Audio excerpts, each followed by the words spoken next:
आज की कथा बड़ा प्रिय चरित्र है ये मुझे। राजा मानसिंह के छोटे भाई राजा माधव सिंह और उनकी रानी परम भक्ता रानी रत्नावती। बड़ा रोचक, बड़ा प्रेरक, बड़ा सुंदर प्रसंग है, सरस प्रसंग। तो रानी रत्नावती बड़ी पतिव्रता, संस्कारी, सज्जन, सहृदया। उनकी एक दासी जो परम कृष्ण भक्त, भगवान नाम कैसे भी कान में पड़े मंगल करता है, लेकिन वही भगवान नाम अगर किसी भक्त के मुख से कान में पड़े तो वो निश्चित रूप से भक्ति का बीज बो देता है। तो दासी परम कृष्ण भक्त थी, उसमें और कोई योग्यता नहीं। अधम ते अधम, अधम मैं नारी, शबरी जी कहती है, बोले प्रभु अधम जाति में मेरा जन्म है, नीच जाति में, नीच कुल में उत्पन्न हुई हूं। अधम ते अधम, और फिर अधम मैं नारी, कही विधि स्तुति करूं तिहारी। ये तो संत की कृपा हुई मुझ पर, मेरे गुरुदेव की मुझ पर कृपा हुई। वो मुझे जाते जाते आपसे मिलन की आशा दे गए, वो आपसे मिलन की आशा का दीप जला गए। तो दासी परम कृष्ण भक्ता थी। जब रानी की खवासी करती, जब रानी की सेवा करती, तो दासी के मुख से सहज में उसके श्वास प्रश्वास के साथ, महाराज कहते हैं ना, श्वास श्वास सिमरै गोविंद और मन अंतर की बिणसै चिंत। तो वो दासी अपनी श्वास प्रश्वास के साथ श्री कृष्ण नाम का उच्चारण करती है।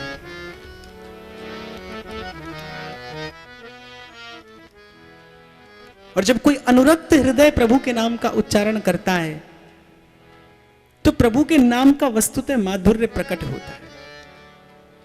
उस दासी की एक एक श्वास यही गाती है, कृष्ण गोविंद गोविंद हे गोपाल नंदलाल, कृष्ण गोविंद गोविंद हे गोपाल नंदलाल, कृष्ण गोविंद गोविंद गोपाल नंदलाल, कृष्ण गोविंद गोविंद हे गोपाल नंदलाल, हे गोपाल नंदलाल, हे गोपाल नंदलाल, गोपाल नंदलाल, हे गोपाल नंदलाल, हे गोपाल नंदलाल, हे गोपाल नंदलाल, नंदलाल हे गोपाल नंदलाल, हे गोपाल नंदलाल, हे गोपाल नंदलाल, हे गोपाल नंदलाल, हे गोपाल नंदलाल, कृष्ण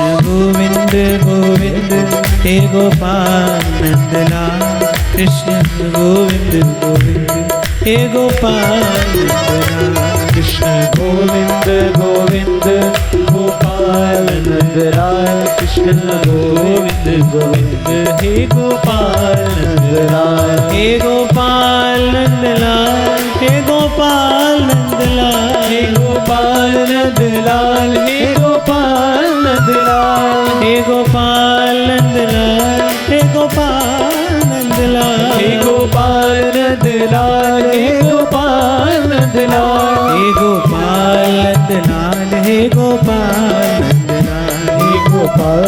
नंदलाल, हे गोपाल नंदलाल, कृष्ण गोविंद गोविंद गोपाल नंदलाल, कृष्ण गोविंद गोविंद हे गोपाल नंदलाल, कृष्ण गोविंद गोविंद हे गोपाल नंदलाल, कृष्ण गोविंद गोविंद हे गोपाल नंदलाल, कृष्ण गोविंद गोविंद हे गोपाल नंदलाल, कृष्ण गोविंद गोविंद, कृष्ण गोविंद गोविंद हे गोपाल नंदलाल, कृष्ण गोविंद गोविंद हे गोपाल नंदलाल। और मानो एक एक श्वास पुकार हो गई है दासी की, हरि जी मोरे नैनन आगे रहियो, हरि जी मोरे नैनन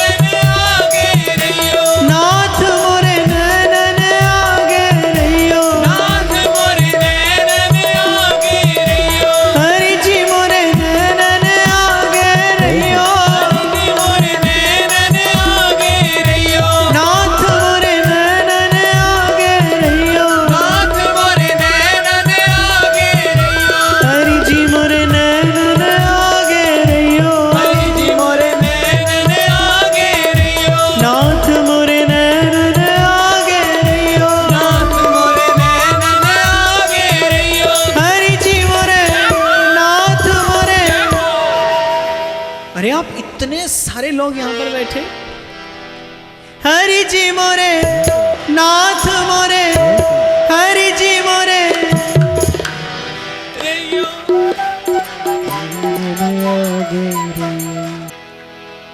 तो रानी ने जब नाम श्रवण किया उस परम अनुरागवती दासी के मुख से, रानी अनभिज्ञ थी इस नाम से, इस रूप से। प्रभु में आकर्षण, प्रभु को प्रिय लगना, केवल प्रभु का प्रिय लगना, प्रभु की ओर आकृष्ट होना, ये अनेक जन्मार्जितम पुण्य। तो रानी के मन को बड़ा प्रिय लगता था वो कृष्ण नाम। वो जब दासी कहती थी हे कृष्ण, हे रमण, हे करुणैक सिंधु, हे चपल, हे नयनाभिराम, वो हृदय के अनुराग में पगा वो नाम जब रानी के कान में पड़ता था तो रानी कहती थी किसका नाम उच्चारण करती है तू इतने अद्भुत प्रेम में भरकर, कि मेरे मन में एक अद्भुत सी, एक विचित्र सी व्याकुलता उत्पन्न हो रही है तेरे मुख से ये नाम सुनते सुनते। जाने क्यों ये साज सिंगार मुझे सुहाता नहीं। अब ऐसा कौन सा सुख है तेरे पास? तू दासी है, साधनहीन है, पराधीन है, और पराधीन सुपने सुख नाही। आखिर ऐसा कौन सा सुख है तेरे हृदय में जिसने पराधीनता के इस महादुख को भी नष्ट कर दिया है? रानी बार बार पूछती और वो दासी मुस्कुराकर टाल देती। 10 नामापराध शास्त्र में बताए गए हैं और उसमें एक नामापराध है कि भगवान की कथा वार्ता और भगवान का नाम अनअधिकारी व्यक्ति के सामने कहना। रानी ने बार बार पूछा लेकिन दासी ने नहीं कहा। एक दिन रानी ने रानी होते हुए दासी के चरण पकड़ लिए कि मैं तेरे चरणों में हूं, मैं विवश हूं, मुझे और विवश मत कर। एक बार मुझसे अपने हृदय का ये रहस्य खोल कर कह दे, ऐसा कौन सा सुख है जो तेरे रोम रोम से छलकता है? वो ऐसा कौन सा अनुराग है जिसके रंग में, जिसके रस में तेरी आंखें सदा भींजी रहती हैं? तेरी जिह्वा ये किस नाम का उच्चारण करती है कि इस नाम का उच्चारण करते ही थोड़े से क्षणों के लिए तो मुझे संसार के सब सुख फीके जान पड़ते हैं। क्या है, कौन है? जब दासी ने देखा कि रानी चरणों में पड़ी है तब दासी ने जाना अब ये अधिकारिणी है। यही दरबार दीन को आदर रीति सदा चली आई। भगवद कृपा का, भगवद लीला का आस्वादन करना हो तो हृदय झुका कर करिए। रानी भूल गई अभिमान, दर्प गला। दैन्य ने हृदय की भूमि तैयार की कि भगवत भाव का बीज पड़ सके। दासी योग्य थी, किसी पूर्व के कर्म के कारण दासी होकर आई थी, पर प्रेम बीज पलटे नहीं। चाहे युग जाए अनंत, ऊंच नीच घर अवतरे, पर रहे संत का संत।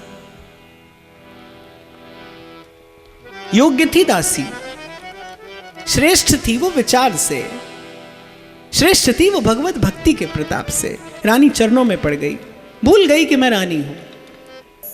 अधिकार सिद्ध जानकर दासी ने कहा, पहले तो कहा रानी से कि आप राज सुख का भोग करिए, क्योंकि जिसका चिंतन मैं करती हूं,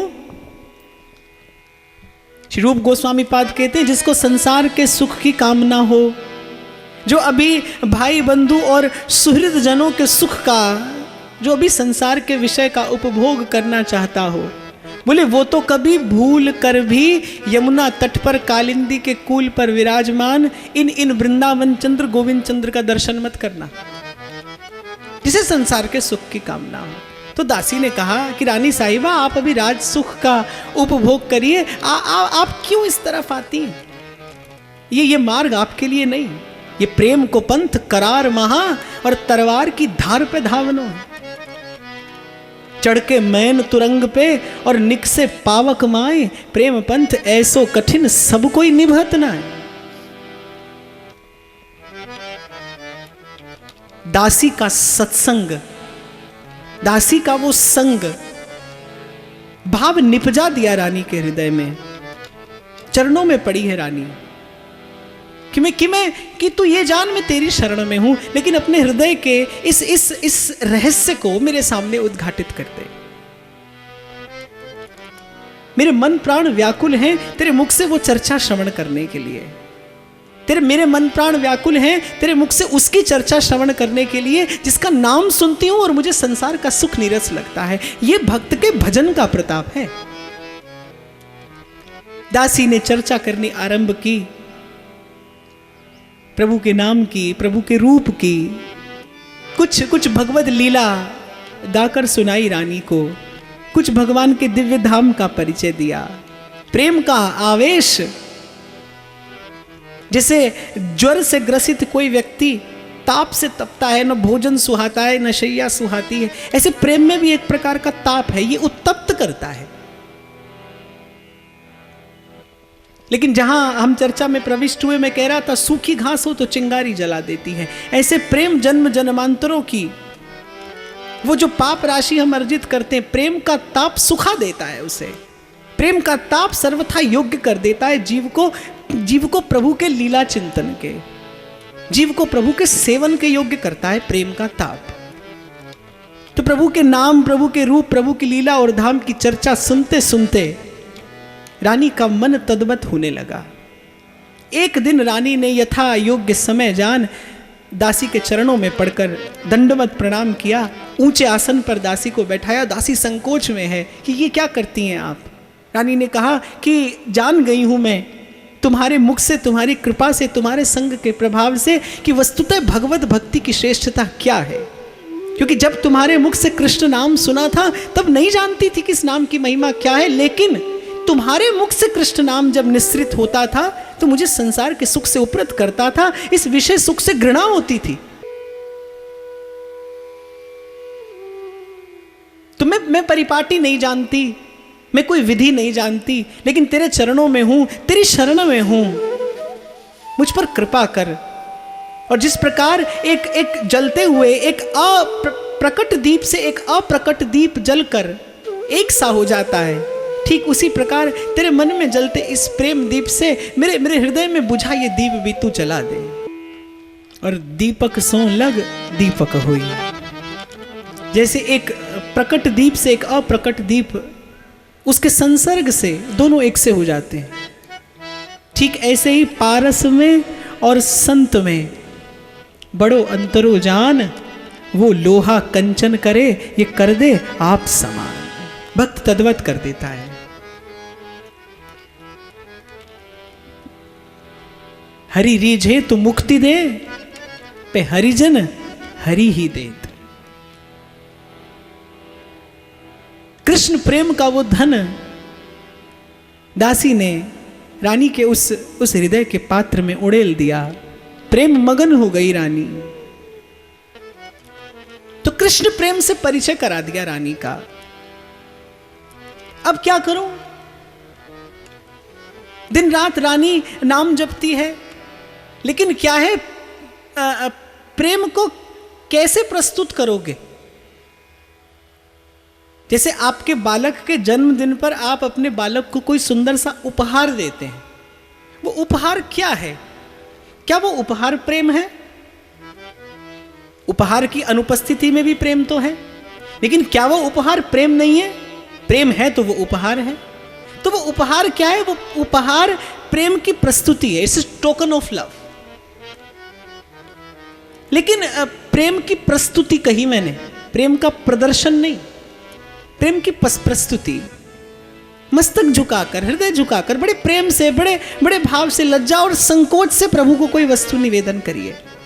जब कोई वस्तु अपनी ओर से उत्तमोत्तम वस्तु प्रभु के लिए लेकर जाइए, लेकिन उत्तमोत्तम वस्तु के साथ आपके मन में ये संकोच हो कि हे प्रभु, ये वस्तु किसी भी दृष्टि से आपके योग्य नहीं है, फिर भी आपकी कृपा से सर्व साधनहीन होते हुए आपके श्री चरणों में निवेदन करने की धृष्टता करता हूं, आपको रुचे तो स्वीकार करिए। ये सेवा करने की योग्यता है। तो रानी ने पूछा कि अब क्या करूं? मन प्राण व्याकुल है, प्रेम हृदय में समाता नहीं, किस प्रकार प्रेम को नियोजित किया जाए, किस प्रकार इस ऊर्जा को नियंत्रित किया जाए? तो दासी ने कहा कि भगवत सेवा विराजमान करिए, भगवान की सेवा करिए। एक बड़ा सुंदर इंद्र नीलमणि का विग्रह श्याम सुंदर का बनवाया, श्रृंगार की सेवा आरंभ हो गई। भक्ति के विभिन्न रसों में सर्वश्रेष्ठ भाव है श्रृंगार। जिसकी प्रतिष्ठा है वृंदावन धाम में। संसार में यत्र तत्र यहाँ वहाँ अनेकानेक भावों से भगवान की सेवा, भगवान की पूजा अर्चना होती है। वृंदावन में सेवा है, वृंदावन में भगवान के रूप की उपासना है। दासी की आज्ञा में, दासी के अनुशासन में, दासी के भाव की छाया में रानी का भी प्रेम भाव पुष्पित पल्लवित होने लगा। अद्भुत श्रृंगार करती अपने श्याम सुंदर का और निहारती रह जाती। हमारे पुराणों में लिखा है कि जब आप भगवत विग्रह का श्रृंगार करते हैं ना, और आपकी आंख जब उस श्रृंगार का दर्शन करती है, तो प्रभु के श्रृंगार का दर्शन करने से अपने मन का विकार नष्ट होता है। सेवा दिव्य धर्म है, जीवन की दिव्यता निहित है सेवा में। और सेवा से अतिरिक्त और कोई मार्ग और कोई धर्म और कोई विधि मुझे मालूम नहीं पड़ती जो तत्काल जीव का जीवत्व भंग करके जीव को प्रभु के निकट प्रतिष्ठित कर दे, सेवा से इतर। हाँ, लेकिन सेवा करता वही है जिसको प्रभु चुनते हैं। रानी में भगवत सेवा में प्रवृत्त होते ही धीरे धीरे प्रेम का प्रकाश होने लगा। देखो, दासी के मुख से नाम सुना, लालसा जगी। लालसा के परिणाम स्वरूप लालसा व्यसन हुई, व्याकुलता बढ़ी। भूल गई रानी कि मैं श्रेष्ठ हूं, गुण में, धर्म में, जाति में, कुल में, पद में। भूली संसार का अस्तित्व। देहाध्यास क्षीण हुआ, देवाध्यास जगा। दासी के चरणों में शरणागत हुई। दासी की कृपा से कृष्ण नाम, कृष्ण प्रेम का प्रसाद मिला। कृष्ण प्रेम की कृपा से, कृष्ण नाम की कृपा से कृष्ण की सेवा मिली। अब कृष्ण की सेवा के फलस्वरूप क्या पाया रानी ने? दासी से पूछा कि एक बात तुमसे पूछना चाहती हूं। जब तुम्हारे मुख से ये नाम सुनती थी, मन व्याकुल होता था, लगता था कि मैं भी ऐसा नाम गान करूंगी तो मन की व्याकुलता समाप्त होगी। फिर तुमने भगवत सेवा दी तो लगा कि शायद भगवत सेवा करते करते मन विश्राम पा जाएगा। लेकिन क्षमा करना, मन को अभी भी पूर्ण विश्राम नहीं है, मन को अभी भी परमानंद नहीं है। अभी लगता है कि मन को कुछ और चाहिए। दासी हंसने लगी कि श्री कृष्ण की भक्ति का भी एक फल है। यद्यपि भक्ति परम फल है, बोले, लेकिन श्याम सुंदर जिस पर कृपा करते हैं, श्याम सुंदर जिस पर अपनी अत्यंत की कृपा करते हैं, उसे इस फल के स्वरूप एक और तत्व प्रदान करते हैं, एक और स्थिति प्रदान करते हैं। और वो स्थिति क्या है? भगवान की भक्ति करने वाला भक्त है और भक्त की भक्ति करने वाला परम भक्त है। भगवान उसे भक्त की सेवा देते हैं, संत की सेवा देते हैं। आपकी भी की हुई भजन सेवा ठीक मार्ग पर तभी है, उसकी दिशा ठीक तभी है जब आपके जीवन में साधु संग बढ़ रहा है, तो जब आपके उर अंतर में भगवत सेवा के साथ साथ संत सेवा की लालसा भी बढ़े। तो अब रानी का मन व्याकुल रहने लगा। अब दासी संकोच में पड़ी। रानी ने एक दिन दासी से कहा कि देखो, तुम कहती हो कि मैं संत सेवा केवल इसलिए नहीं कर सकती कि मैं रानी हूं। हाँ, यही कारण है कि आप रानी है, इसीलिए संत सेवा नहीं कर सकती। तो तुम बताओ, मेरे शरीर में कौन सा अंग है जो रानी है? मैं उसे काटकर एक और फेंक दूंगी, लेकिन संत सेवा करनी। लेकिन संत सेवा के बिना अब नहीं रहा जाता। मैं जान गई हूं, मैं समझ गई हूं श्याम सुंदर की कृपा से, मैं जान गई हूं प्रभु के कृपा प्रसाद से कि इस चित्त का परम विश्राम सदगुरु के श्री चरणों में ही है। यही चाहती हूं। अब दासी मन में विचार करने लगी कि भाई, रानी का प्रेम, रानी का भाव भी अपने अपने स्थान पर उचित है, लेकिन यह भी बात सत्य है कि ये रानी है। भगवत सेवा अपने कक्ष में पधराकर पर्दे के पीछे रहकर करना ये संभव था, लेकिन यूं पर्दा उठाकर समाज के बीच में, साधु संतों के बीच एक रानी का जाना, और वो भी किस समय? जब उस समय राजपूतों की स्त्रियों को सूर्य चंद्रमा नहीं देख पाते थे, उस समय जब व्यवस्था समाज की ऐसी थी। दासी की बात रानी ने सुनी, थोड़ी निराशा हुई, और जब आज प्रभु के चरणों में बैठी, झरझर बहते अश्रु, नयनन गलद अश्रुधारया वचनम गदगद रुद्धया गिरा, ऐसी प्रेम मगन स्थिति, कांपते स्वरों में श्याम सुंदर से कहती है कि आपने अभी तक मुझे अपना सेवक स्वीकार नहीं किया। यदि आपने अपना सेवक स्वीकार कर लिया होता तो आपके प्रीति प्रसाद के फलस्वरूप मुझे जीवन में साधु सेवा अवश्य मिल जाती। मैं जानती हूं कि आपकी प्रसन्नता का लक्षण है जीवन में कि जीवन में संत सेवा हो।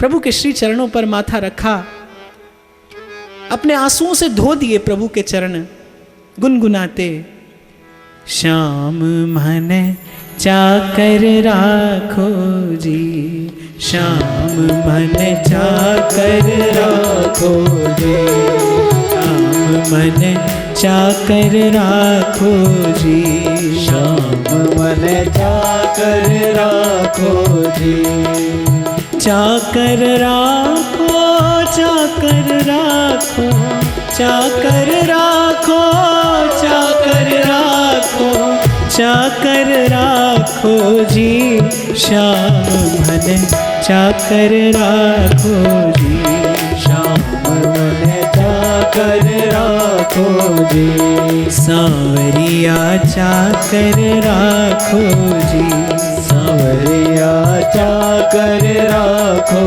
जी।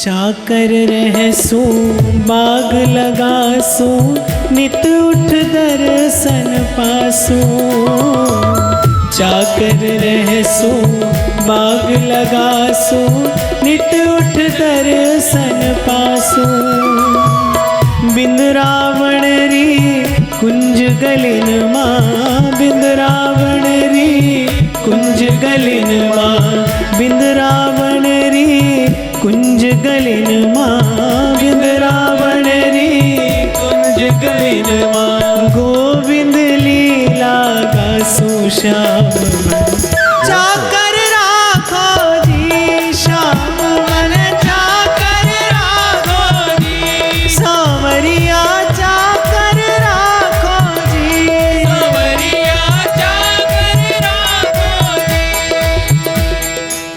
गोविंद जी ना दर्शन पास्यूं, सुमिरन पास्यूं खर्ची, गोविंद जी ना दर्शन पास्यूं, सुमिरन पास्यूं खर्ची, भाव भगति जागीरी पास्यूं, भाव भगति जागीरी पास्यूं, तीनों बातां सरसी श्याम मन चाकर राखो जी, श्याम मन चाकर राखो जी, सांवरिया चाकर राखो जी, सांवरिया चाकर राखो जी, चाकर राखो, चाकर राखो, चाकर राखो, चाकर राखो, चाकर राखो जी, श्याम मन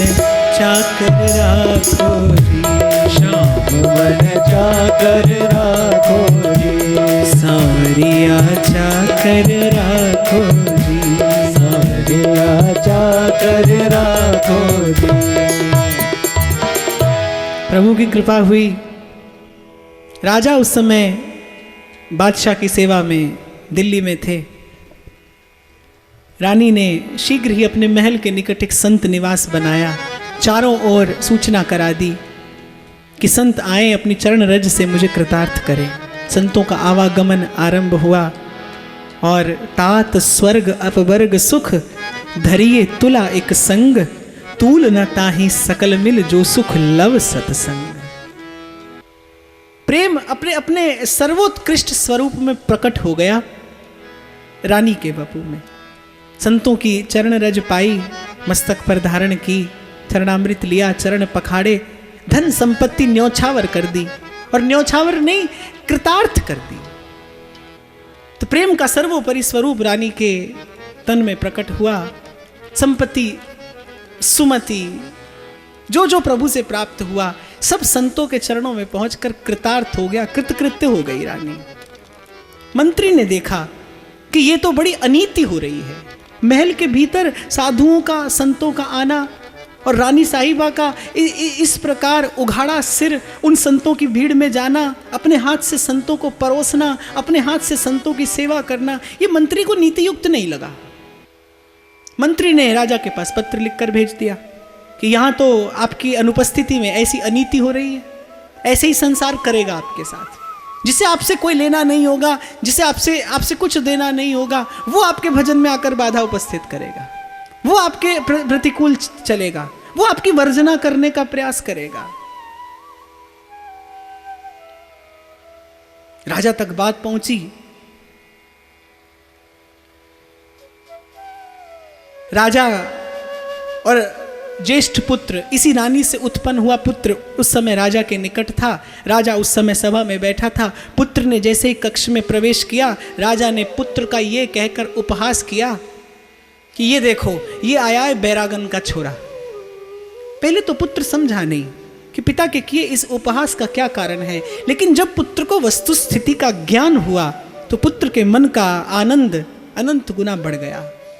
जिस प्रकार जननी कृतार्थ होती है भक्त पुत्र पाकर, और शास्त्र तो ये कहता है कि पिता असुर हो, लेकिन यदि माता भगवत भक्त है तो पुत्र भगवत भक्त होगा। और यदि जननी व्यभिचारिणी हो तो पिता भले कितना ही बड़ा ऋषि क्यों ना हो, जो उत्पन्न होगा वो असुर ही होगा। ये जननी की सामर्थ्य है। पुत्र ने सोचा कि मैं ऐसी मां के गर्भ से उत्पन्न हुआ, मेरा पुत्र होना सफल हो गया, इस संसार में जन्म लेना सार्थक हो गया। अपनी माता को पत्र लिखा कि पिता का व्यवहार प्रतिकूल हो सकता है, लेकिन आपने जो धर्म जीवन में धारण किया है, प्राण देकर भी इस धर्म की रक्षा करिएगा। अब इस पग से, अब इस पथ से पग पीछे मत हटा लीजिएगा। पुत्र का ऐसा भाव भरा पत्र जब माता को मिला, माता ये जानकर कृतार्थ हो गई कि मेरा इस संसार में पुत्र को उत्पन्न करना सफल हो गया। कुलम पवित्रम जननी कृतार्था वसुंधरा पुण्यवती चते, कि मैंने ऐसा भगवत भक्त पुत्र उत्पन्न किया। रानी के हृदय का उत्साह और बढ़ा। राजा ने एक विशेष शब्द प्रयोग किया था। साधुओं के लिए कहा जाता है सिरमूड़ा। तो राजा ने भी पुत्र को यही कहकर संबोधित किया जब पुत्र राजा के सन्मुख हुआ कि ये देखो, ये आया है बैरागन का बेटा, ये आया है सिरमूड़ी का बेटा।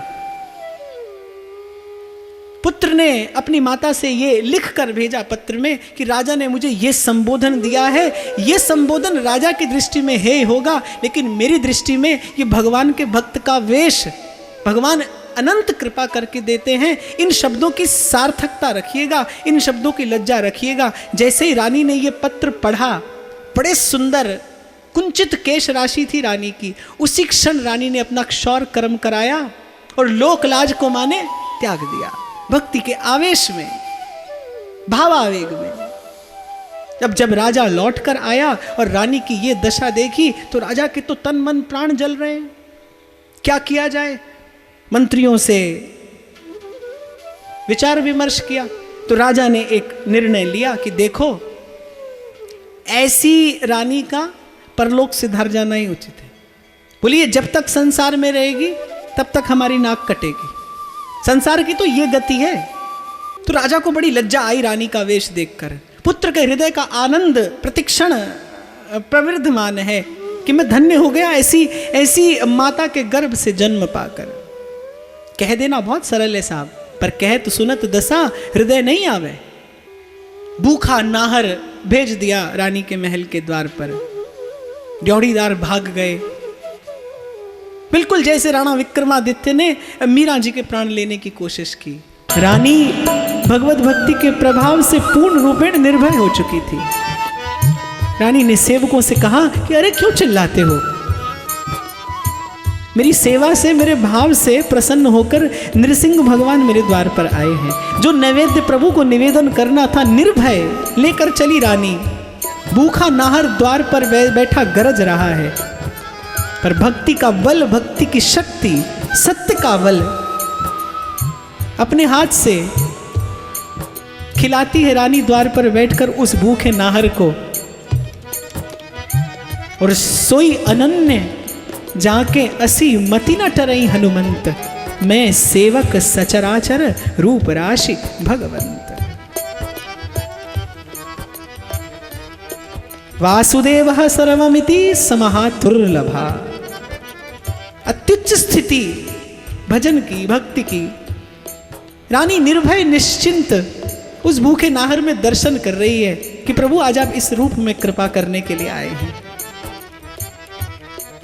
नामदेव जी रोटी सेके प्रभु को भोग लगाने लगे, इतने में कुत्ता आया, रोटी मुख में दबाकर दौड़ चला। नामदेव जी पीछे पीछे दौड़े, बोले प्रभु घी तो लगा लेने दीजिए, आप रूखी रोटी का भोग लगाएंगे? ये अद्भुत अवस्था है।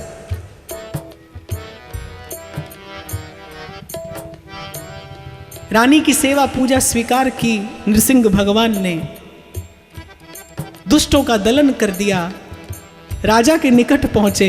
राजा भयभीत मूर्छित, प्रभु ने प्राण नहीं लिए।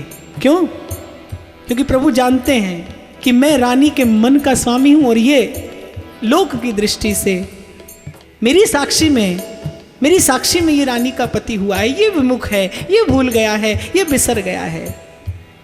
प्रभु ने उतना ही निग्रह किया जितना आवश्यक था। राजा को जब चेत आया, दौड़ा, रानी के चरणों में जा पड़ा। बहुत बार भक्त इसीलिए चमत्कार दिखाता है, बहुत बार भक्त को माध्यम बना के प्रभु इसीलिए चमत्कार दिखाते हैं क्योंकि जो आसुरी वृत्ति का विमुख जीव है वो बिना चमत्कार के सन्मुख नहीं होता। पर मैं फिर भी आपको ये अवश्य कह दूं कि भक्ति में चमत्कार के लिए कोई स्थान नहीं है। भक्त को तो केवल अपने प्रभु के सामर्थ्य का भरोसा है। आज भी है और सदा रहेगा, आज भी है और सदा रहेगा, हरि का ही बोलवाला अपना, हरि है हजार हाथ वाला, वो दीन दयाला, हरि है हजार हाथ वाला अपना, हरि है हजार हाथ वाला, वो दीन दयाला, हरि है हजार हाथ वाला। क्या कहना समर्थ साईं का,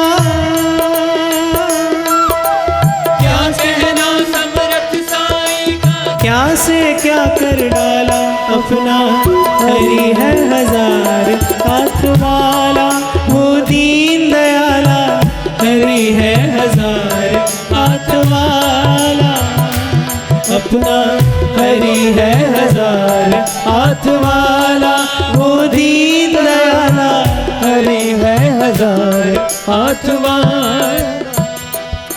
राजा साष्टांग प्रणाम कर रहे हैं, रानी ने दृष्टिपात तक नहीं किया। दासियों ने कहा कि राजा साहब आपको प्रणाम कर रहे हैं। रानी ने कहा मुझे नहीं, मेरे लाल जी को प्रणाम करते होंगे। राजा ने कहा कि नहीं, आज मैं आपको ही प्रणाम करने के लिए आया हूं, आपकी कृपा से ही आज इनके अस्तित्व का बोध मुझे हुआ है। पर रानी ने कहा बावरी वे अखियां जर जाए, जो सांवरो छाड़ निहारे जिन नैनन ते घनश्याम लख्यो, उन नैनन सोब देखी क्या। पुरुष सोई जो पुरीशवत छाण भजे संसार। भजनानंद वही जो एक बार संसार की ओर से दृष्टि हटे तो पुनः संसार पर जाए नहीं, संसार का वमनवत त्याग हो। प्रभु का संकेत पाया रानी ने, राजा की ओर दृष्टिपात किया। उस सुंदर सघन केश, उन केशों से विहीन राजा मन में चिंतन करते थे कि कैसा दर्शन होगा रानी का। पर रानी के मुख पर भक्ति की वो आभा, भक्ति का वो तेज, वस्तुतः रानी की वो निर्लज्जता नहीं, राजा जिसे रानी की निर्लज्जता समझ रहा था, वो रानी की निर्लज्जता नहीं, रानी की निर्भयता थी। चित चोर ने चित चुराया मेरा, अरे छलिया गया फिर भाज कहाँ। ब्रजमंडल के युवराज बिना,